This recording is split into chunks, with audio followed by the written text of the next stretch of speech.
Well, time is running out for Ukraine's vaunted counteroffensive. Those are the words of General Mark Milley, as President Zelensky says Russia has basically stopped anything that NATO has been throwing at them, sort of admitting really that they really haven't made much of an advancement at all. In other words, this counteroffensive has been a total failure. That's, you don't need to mince words about it. Let's bring in Colonel Douglas Macgregor to get some analysis on this. And Colonel, good to see you. Putin says today in this kind of big speech that everyone's talking about that Ukraine has lost 71,000 soldiers during this counteroffensive that achieved nothing. What do you make of that? 71,000 soldiers killed just during the counteroffensive on the Ukrainian side. Do those numbers sound accurate to you? Well, they're certainly plausible because about 4 weeks ago, literally a month ago, we counted over 60,000 dead. And that's based on satellite photography, looking at bodies lying on the ground, looking at cemeteries that are filling up, and also receiving reports from on the ground inside Ukraine about the masses of dead and horribly wounded people. So I think it's plausible. Can I confirm it?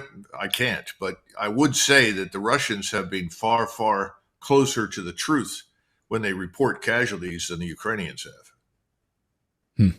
General Mark Milley is saying that this time is running out here. He basically says that we've seen some gains, or some good progress here. And he said, I said at the very beginning of this that this was going to be long, slow, hard, high casualty producing. That's exactly what it is.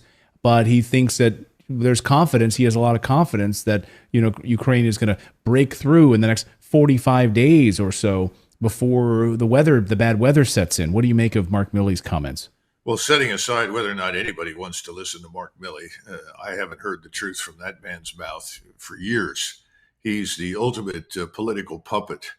And that's, of course, what the current swamp administration in Washington wants, someone who goes along, questions nothing, and supports the status quo. Milley is a fraud, so I would just forget anything he says. The truth of the matter is as follows. The counteroffensive has been a catastrophe. Whether it's 71,000 or 69,000, I don't know. It doesn't make any difference. The equipment losses are horrendous. And all of this is for various reasons. Number one, Ukrainian forces are trained to fight like NATO. NATO, and especially the United States Armed Forces, are organized to refight some version of World War II. And we're up against a 21st century military establishment, which is organized very differently. And no one has been willing to accept this reality. And that's the biggest problem. Right now, you have persistent surveillance all over Ukraine, from space-based assets down to terrestrial assets that allow the Russians, through their intelligence, surveillance, reconnaissance assets, to see everything in Ukraine all of the time. We have not disrupted their satellite-based capabilities for the simple reason that if we do that, they will destroy ours. We don't want to lose ours. So it's been a game. We try to race information to the Ukrainians as quickly as possible that they can exploit, but they're not organized to exploit it. The Russians are simply organized in a way that maximizes the value of their strike assets. Strike assets, artillery, rockets, missiles, drones, you name it. And these are very plentiful on the Russian side. The Russians have always appreciated the criticality of maintaining large quantities of strike weapons. They've got them in practically limitless numbers.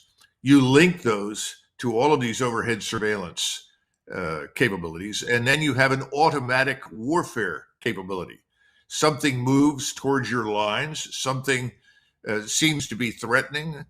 A group of Ukrainians assemble, they bring in additional equipment, it's all detected, it's targeted, and then at a time and a place that is convenient for the Russians, they are destroyed.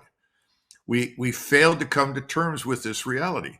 People say, well, this is starting to look like World War I. Well, it's much worse than World War I. In World War I, people still didn't know what was happening behind the other person's trench line.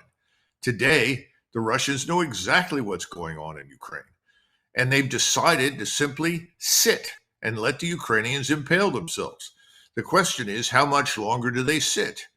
And I can tell you there are large numbers of senior officers in Moscow, senior Russian officers, and a lot of Russian political leaders who are extremely uncomfortable with Putin's determination to, for the moment, wait. Putin is being very deliberate and very cautious. People have had it in Moscow. They say, come on, President Putin, it's time to end this thing. Crush these people, get it over with. And their point is very simple. If they don't do that, their concern is that we will be tempted to do something stupid, like intervene in Western Ukraine, or simply give the Ukrainians more capability, which is, of course, what we're doing. Now, it's not going to change anything. It's not going to change the direction of the war. But the point is, if you do nothing for as long as the Russians have, in other words, simply sit behind your defenses, annihilate your enemy, as attractive as that is, people begin to wonder, well, I guess the Russians can't attack. What's wrong with them? Why don't they attack? Well, it's a deliberate decision by President Putin. He does not want a war with us. And he's afraid that if he rapidly advances on Kiev, closes the gap between his forces and the Dnieper River, that we will interpret that as threatening and suddenly intervene.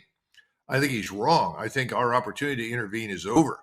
And I think behind the scenes, the American military establishment and the other military establishments in NATO know they cannot defeat this capability which the Russians have perfected. We're still organized for a form of warfare that is anachronistic. It's called World War II. You write a new piece in the American Conservative, a new opinion piece out called War, Money, and America's Future, Why the Uniparty Risking a War We're so ill-prepared to fight. Why is the Uniparty risking a war we're so ill-prepared to fight?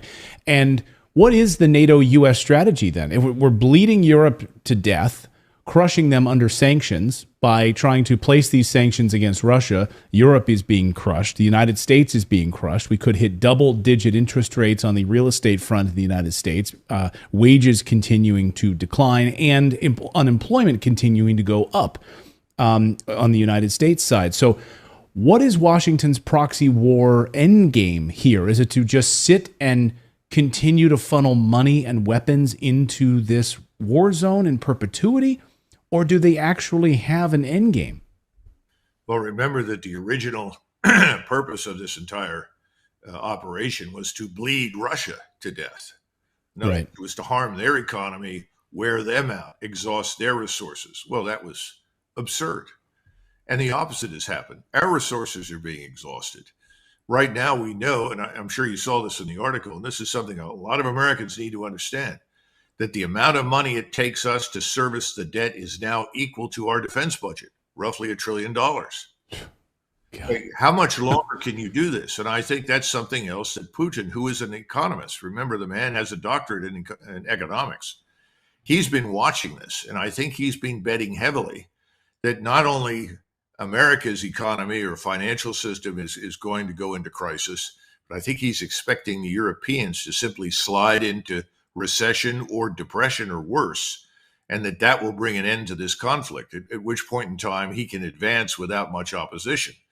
I mean, we already know the Ukrainians have no more manpower, per se. I mean, they've turned to the European Union, they've turned to the various governments in NATO and said, we want you to repatriate military-age males from all over your countries back to the Ukraine so that we can feed them into the meat grinder and kill them as well.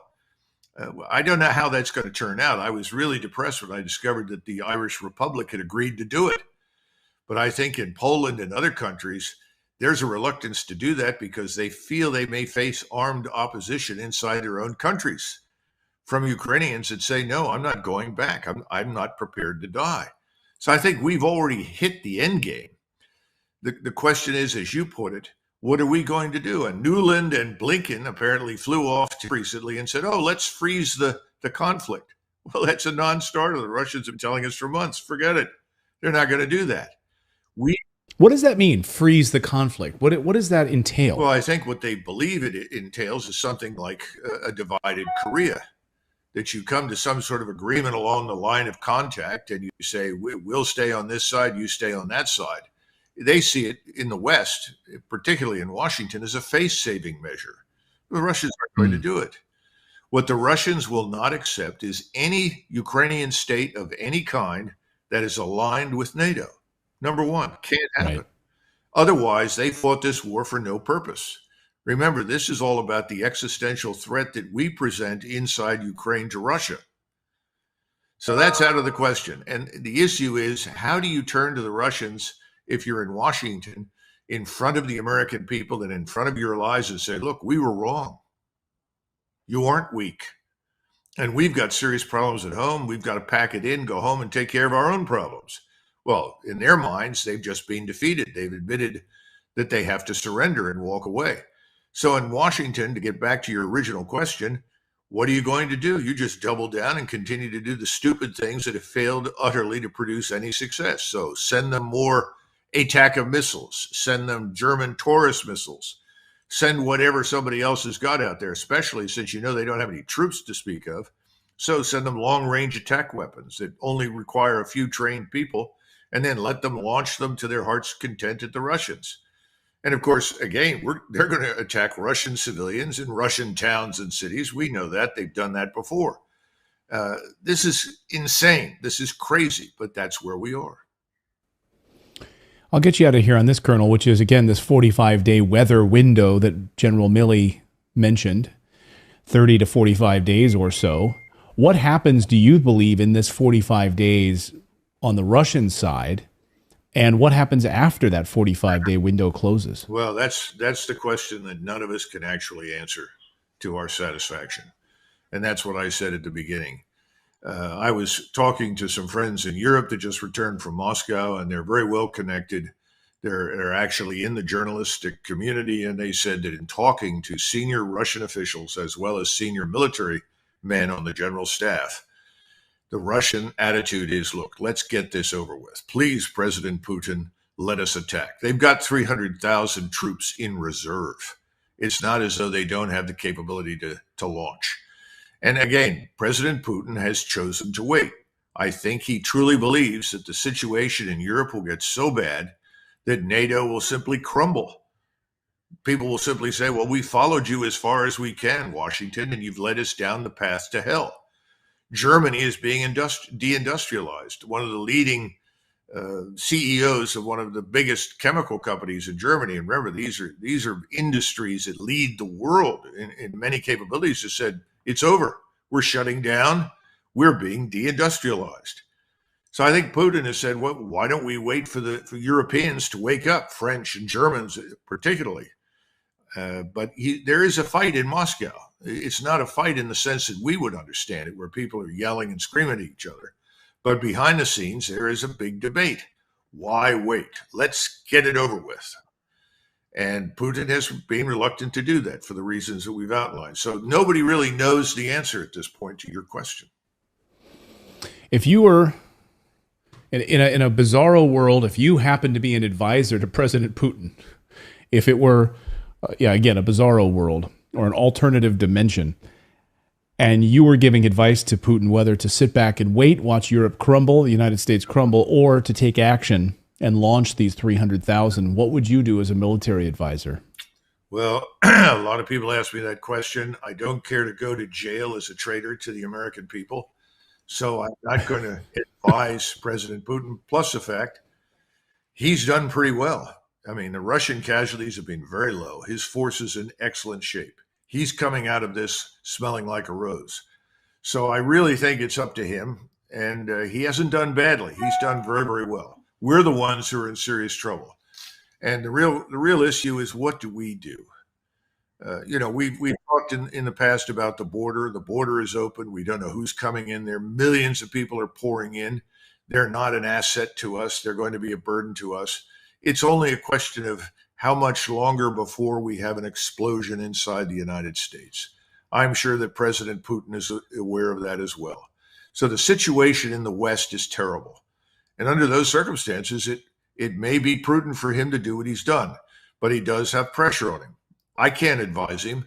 And I imagine there are a lot of people that say, well, I'd like Putin to do X, but he's done pretty well thus far. And so I probably want to shut up and color until something goes horribly wrong, but I don't think it will. I said I was going to get you out of here on that last question, but I will on this one. You see Europe now getting letters from the Ukrainian government or people in different European countries now, as you mentioned, parts of Ireland, of course. We've seen this, I think, now in Italy, and there's other countries that, of course, are also stepping up, saying they're going to repatriate these Ukrainians who have sought refuge there, send them back to the meat grinder. Do you think, now remember, the United States had given preferential treatment to Ukrainian refugees coming across the border. In fact, we know firsthand, in fact, that there were people that were waiting to move into the United States, or sitting, waiting, and Ukrainians got front of the line status to be able to come into the United States. Do you think there's a chance in hell that the United States would repatriate, send these young Ukrainian men back to Ukraine to fight? I think it's unlikely. I mean, let's be frank, we can't even enforce our own laws. We aren't defending our own borders. We are not expelling illegals. We're not taking action against hardened criminals that are raping and murdering in our major cities. So what are we going to do? I think we're going to do exactly what the Biden administration has done, nothing. So I don't see us playing in this. Now, the Europeans have got to ask themselves whether or not they want to be war criminals, because they're essentially rounding up people and sending them back to die. This has no chance of success, and that's the point in the article. We are organized for the past. This is a different form of warfare. We can't overcome it at the moment. The smart thing to do when you realize you're up against something fundamentally new that you haven't seen before and don't know how to defeat is to fall back, reconsider, find a different way forward, and then re-engage at some future point in time. But there is no reason in this administration. There's no rationality. Everything is out of control. We are a runaway locomotive headed down the side of a mountain to absolute certain destruction. We see it on the financial side, the economic side, the human side here inside the United States. It's true for Western Europe. Under those circumstances, it's back to Putin. Why should he act if we're doing a fine job of destroying ourselves? Yeah, great point. Great point. I would encourage all of our viewers to go and read the Colonel's new opinion piece in the American Conservative. It's theamericanconservative.com. We'll link it up in the description below. Colonel, as always, great to see you. Thank you so much for catching up with us. We appreciate it. Thank you. Bye-bye.